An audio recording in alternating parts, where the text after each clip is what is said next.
국민 여러분, 안녕하십니까? 여기는 대한민국 대표 정치 전문 플랫폼 한국정치TV입니다.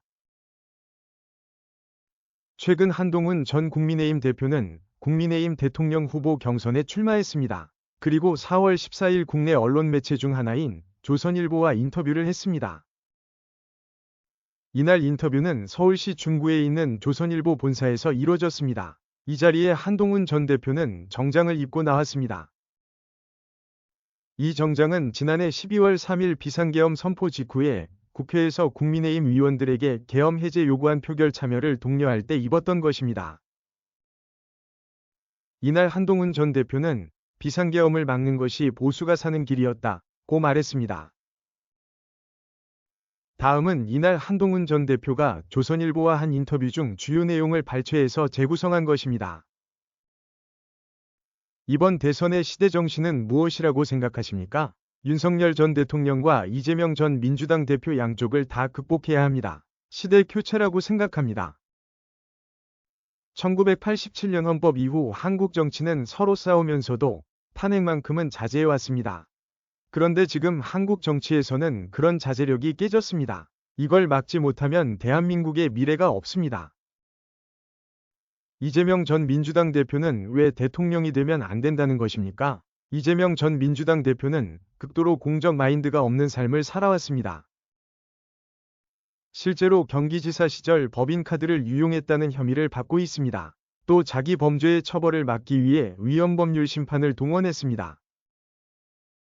이처럼 사적 이익과 진영의 이익을 위해 공적인 시스템을 무너뜨려온 그동안의 행태를 보면 이재명 전 민주당 대표가 대통령이 되면 전체주의화할 위험성이 대단히 큽니다. 대통령이 되면 거대 야당을 상대로 어떻게 국정을 운영할 것입니까? 저는 이번 대선은 서서 죽을 각오로 전쟁하듯 치를 것이고 이길 것입니다. 하지만 선거에서 이기고 나서는 정치를 할 것입니다. 윤석열 전 대통령의 실패는 결국 정치를 포기했다는 점에 있습니다. 이재명의 민주당이 문제가 많더라도 정치로 풀어야 했습니다. 윤석열 전 대통령이 정치를 극단적으로 포기한 것이 바로 12월 3일이 비상계엄입니다. 저는 그런 윤석열 전 대통령의 방식이 너무나 안타깝습니다. 대통령이 되면 어떤 정치를 하겠다는 것인가요? 좋은 정치를 하려면 같은 곳을 바라보고 성과를 서로 주고받는 것이 필요합니다. 제가 개헌을 전제로 차기 대통령 임기를 3년으로 단축하겠다고 한 것도 그런 이유에서입니다. 그러면 민주당 입장에서는 3년 만에 리벤지 매치를 할 기회가 주어지는 것이므로 개헌에 참여할 인센티브가 커집니다.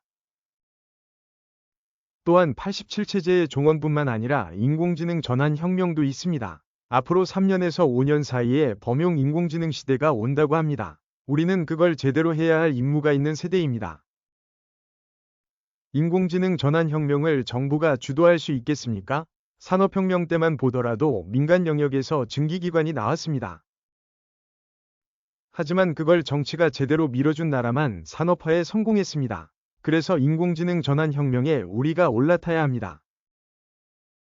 이런 상황에서는 정부가 제대로 된 생각을 갖고 산업 발전에 개입해야 합니다. 그런 면에서 저는 박정희 전 대통령이 했던 경제개발 5개년 계획 모델이 필요하다고 생각합니다. 이를 위해 저는 미래성장 2개년 계획을 입안하고 실천하겠습니다. 성장의 문제에 대해서는 박정희 전 대통령처럼 직접 키를 잡고 승부를 보겠습니다. 성장하는 중산층 시대를 핵심 대선 공약으로 제시했습니다. 인공지능 3대 강국, 국민소득 4만 달러, 중산층 70% 확대로 성장하는 중산층 시대를 만들겠습니다. 또한 근로소득세를 낮춰서 중산층과 서민의 실질소득을 늘리겠습니다. 우리는 중산층의 정당이어야지 부자 정당이 돼선 안 됩니다. 인공지능 3대 강국을 위해 대기업도 병역 특례를 통해 인공지능 분야 인재를 확보할 수 있도록 하겠습니다. 이와 관련해서 한동훈 전 대표는 4월 15일 국가 차원의 산업전략 조직인 미래전략부를 신설하고 인공지능 인프라 등에 총 200조 원을 투입하겠다고 공약했습니다. 비상계엄 사태 이후 국민의힘 강성 지지층 사이에서 반감도 생겼습니다. 그분들의 마음을 충분히 이해합니다. 저도 마음이 아픕니다. 그렇지만 그때 비상계엄을 막는 것이 우리 보수가 사는 길이었습니다. 만일 그때 제가 그렇게 하지 않았다면 어떻게 됐을까요? 아마도 이번 대선에서 국민의힘에서 한번 해보자는 분위기라도 나올 수가 있었을까요? 비상계엄 해제 요구 때 국회 본회의장에서 이재명 전 민주당 대표와 악수를 했습니다. 그것은 이재명 전 민주당 대표가 의도적으로 저와 악수하는 그림을 만들려고 다가온 것이었습니다. 그렇다고 본회의장에 1시간 전부터 있었던 제가 숲에 숨어 있다가 들어온 사람을 피할 이유는 없었습니다. 그때 잠깐 고민하다가 본회의장 뒤쪽 벽에 붙어 섰습니다. 그래서 이재명 전 민주당 대표와 제가 악수하는 모습이 정면으로 찍힌 사진은 나오지 않았습니다.